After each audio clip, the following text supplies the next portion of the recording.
Personal finance opinions YouTube channel में एक और मुख्तसर वीडियो में आपको खुशामदीद। पाकिस्तान स्टॉक मार्केट में मुख्तलिफ कंपनीज़ की तरफ से रिजल्ट्स की अनाउंसमेंट्स और साथ साथ डिविडेंड अनाउंसमेंट का सिलसिला जारी है। आज 23 अगस्त 2023 को भी बहुत सारी कंपनीज़ ने रिजल्ट्स ऐलान किए और उनमें से दो ऐसी कंपनीज़ हैं जिन्होंने डिविडेंड का भी ऐलान किया। इस वीडियो में इन दो कंपनीज़ के रिजल्ट के हवाले से और उनके डिविडेंड के हवाले से डिटेल्स आपके साथ शेयर की जाएंगी। जो पहली कंपनी है वो है पाकिस्तान स्टेट ऑयल पीएसओ, जो कि पाकिस्तान स्टॉक मार्केट में oil and gas marketing sector की कंपनी है।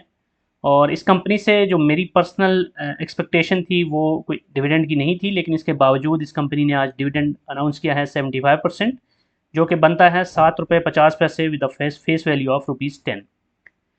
पीएसओ पाकिस्तान स्टॉक मार्केट में शरिया कंप्लाइंट इंडेक्स का हिस्सा है और इस कंपनी का जो ईयर एंड होता है वो जून में होता है। इस लिहाज से ये फाइनेंशियल ईयर 2023 का इसका फाइनल रिजल्ट है।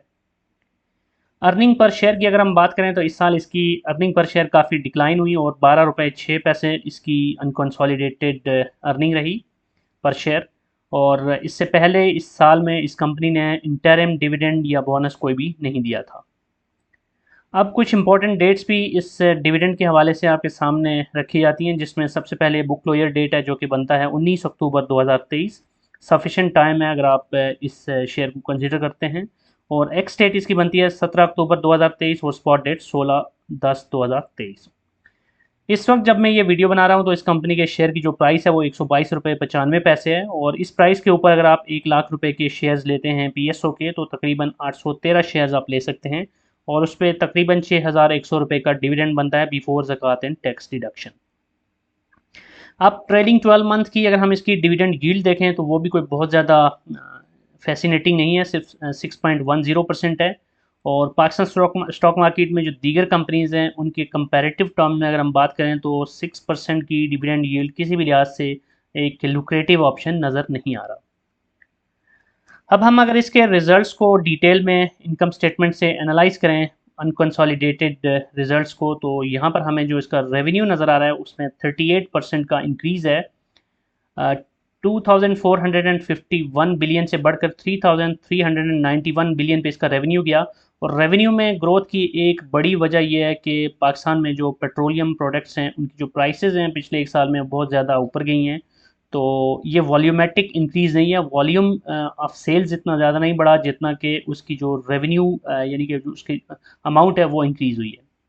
अब अगर ग्रॉस प्रॉफिट देखें तो 160 बिलियन से बढ़ के कम होकर इसको 74.8 बिलियन पे आ गया, जो कि सिग्निफिकेंट डिक्लाइन है, 53.5% का डिक्लाइन। विच मीन्स के रेवेन्यू में इंक्रीज़ के बावजूद चूँकि वॉल्यूम ऑफ सेल्स तो नहीं बढ़ा और कॉस्ट ऑफ सेल्स कंपनी की काफ़ी ज़्यादा रही, इसलिए इस कंपनी का जो ग्रॉस प्रॉफिट मार्जिन है वो भी सिग्निफिकेंटली कम हो गया, 6.57% से कम होकर 2.21 पे आ गया। अब इससे आगे अगर हम ऑपरेटिंग प्रॉफिट की बात करें तो 151.8 बिलियन से कम होकर 65.5 बिलियन पे यानी 57% के करीब इसमें डिक्लाइन हमें देखने को मिला। विच मीन्स के जो अदर इनकम है वो भी कोई अच्छी नहीं रही इस बार कंपनी की और एडमिनिस्ट्रेटिव एंड सेलिंग एक्सपेंसेस जो होते हैं वो भी काफ़ी ज़्यादा रहे। अब एक और जो बड़ा फैक्टर है इस कंपनी की बॉटम लाइन के अंदर इतना डिक्लाइन लाने का वो फाइनेंस कॉस्ट है। फाइनेंस कॉस्ट इसकी बहुत ही ज़्यादा बढ़ गई, 754% का इंक्रीज़ हुआ, 4.7 बिलियन से बढ़कर इसकी जो फाइनेंस कॉस्ट है वो 40.3 बिलियन पे चली गई। और ये 8% से भी 8 टाइम्स से भी ज़्यादा उसका इंक्रीज़ है फाइनेंस कॉस्ट में। फाइनेंस कॉस्ट में इजाफे की जो मेजर रीज़न है वो इंटरेस्ट रेट्स जो पाकिस्तान में इतना ज़्यादा इंक्रीज़ हो गए हैं वो, और साथ साथ जो कंपनी की शॉर्ट टर्म बोरोविंग्स हैं वो भी काफ़ी ज़्यादा थी। इसके बाद प्रॉफिट बिफोर टैक्स की अगर हम बात करें तो पिछले साल इसका जो प्रॉफिट बिफोर टैक्स था वो 147.8 बिलियन था, जो इस साल कम होकर 24.3 बिलियन रह गया। और प्रॉफिट बिफोर टैक्स इस कंपनी का 83% डिक्लाइन है पिछले साल के मुकाबले में। अब बॉटम लाइन पे अगर हम आएँ तो नेट प्रॉफिट इस कंपनी का पिछले साल 86.2 बिलियन था, जो इस साल कम होकर 5.6 बिलियन रह गया, which is decline of 93%। Net profit margin इस कंपनी का 3.52 था पिछले साल, जो इस साल कम होकर 0.17 पे आ गया। तो यहाँ से हमें पता चलता है कि कितना शार्प डिक्लाइन है इस कंपनी की जो ओवरऑल रिजल्ट्स हैं उसके अंदर पिछले साल के मुकाबले में। अर्निंग पर शेयर पिछले साल इसकी ₹183.66 थी, जो इस साल कम होकर ₹12.06 रहेगी। अब अगर हम यहाँ पे आज की परफॉर्मेंस को देखें तो इस रिज़ल्ट के बाद जो इन्वेस्टर्स हैं, चूँकि कोई एक्सपेक्टेशन मेरी, जिस तरह मैं अपनी बात कर रहा हूँ इसी तरह मेजॉरिटी लोगों की कोई इतनी अच्छी एक्सपेक्टेशंस नहीं थी इस कंपनी के रिज़ल्ट से, क्योंकि पिछले 3 क्वार्टर्स के रिज़ल्ट भी कोई हौसला अफ़ज़ा नहीं थे। तो इस कंपनी के ने जब ये डिविडेंड अनाउंस किया इन एनी केस ₹7.5 का, तो इसको पॉजिटिवली लिया गया और 1.48% का आज इंक्रीज़ देखने को मिला शेयर की, इस कंपनी के शेयर की प्राइस में। अगर डे रेंज देखें तो ₹116.61 और ₹123.80 के बीच में इसकी ट्रेडिंग हुई। ये मैक्सिमम और हाईएस्ट और लोवेस्ट की मैं बात कर रहा हूँ। और 52 वीक्स की अगर रेंज देखें तो 98.8 इसका लोवेस्ट था और 188.45 इसका हाईएस्ट था।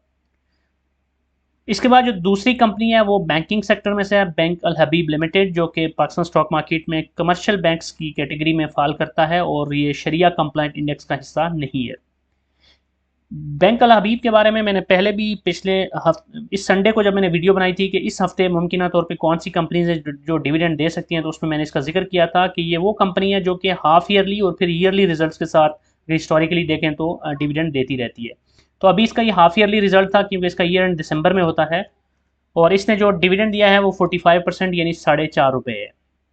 ये इसका इंटरिम रिजल्ट है क्योंकि जो फाइनल रिजल्ट इसका होगा वो दिसंबर के रिजल्ट्स के बाद होगा। हाफ ईयरली अनकॉन्सोलिडेटेड इसकी जो अर्निंग पर शेयर यानी ईपीएस है वो ₹16.27। ₹16.27 की अर्निंग के साथ ₹4.5 का डिविडेंड, तो तकरीबन 25 या 26% के करीब इसकी पे आउट रेशो बनती है। बुक क्लोजर डेट की अगर हम बात करें तो वो बनती है इसकी 7 सितंबर 2023 और एक्स डेट है इसकी 5 सितंबर और स्पॉट डेट है 4 सितंबर 2023। और जो करंट प्राइस है इसके शेयर की, आज इस कंपनी का शेयर अपर लाख पे भी गया और फिर थोड़ा सा नीचे आया, आगे चल के हम डिटेल में बात करेंगे। और इस वक्त जो प्राइस है इसकी वो है ₹55.66। तो इस प्राइस के ऊपर अगर आप ₹1,00,000 के शेयर्स लेते हैं बैंक अल हबीब के तो तकरीबन 1797 शेयर्स आपको मिल सकते हैं और उस पर जो डिविडेंड आपका बनता है वो है ₹8,080 तकरीबन।